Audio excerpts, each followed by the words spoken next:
urang teh mimiti hirup di alam lahut. Pakaianana adalah kursi. Urang didinya tah hirup diciptakeun ku Allah. Cak Allah turun ke alam Jabarut. Pakaianana sultani. Didinya lah urang teh di alam Jabarut ditanya alastu bi rabbikum, di alam lahut gitu ditanya, di alam Jabarut ge geus sumuhun dawuh kabeh turun deui ku ari ti alam Jabarut ka alam malakut.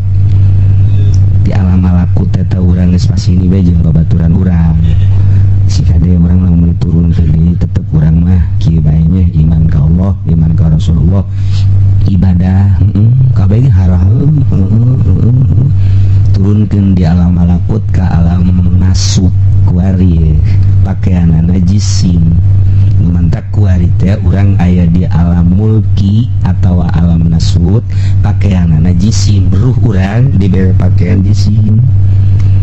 Lamun tadi di alam lahut pakaian urang kursi, lamun di alam kitu Jabarut pakaian urang sultani, lamun di alam malakut pakaian urang teh adalah rohmani. Geus disebut kuari pakaian urang jisim disebut ruhul jismani. Naik ke alam malakut ruhul rohmani, naik ke alam Jabarut ruhul sultani, naik ke alam lahut ngaranna ruhul kursi. Jadi urang teh baheula lembur urang di alam lahut, lembur urang anu asli nyahonangan ke Allah doang hiji geus eta. Minimal di alam Jabarut nyahona teh kasumuhun dawuh hukul alam sultani ngaranna ruhul sultani. Allah be muhun urang teh ku kagagahan Gusti Allah. Ta eta lembur urang nu asli eta. Urang lembur urang nu asli eta.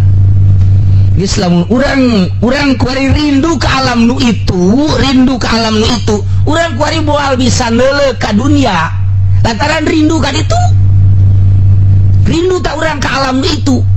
Geus dibere sekupit teh hayang aing mesti jadi gangguan, aing pandek balik ke alam nu itu. Lain seri. Karasa bener ku Habib. Aduh. Lamun urang inget ke alam nu itu nu bakal datang deui urang bakal balik ka ditu. Nu mantak innalillahi wa inna ilaihi rajiun. Eta pan urang teh tanpa sadar urang babacaan eta innalillah wa inna ilaihi rajiun bakal balik kalau ke alam itu.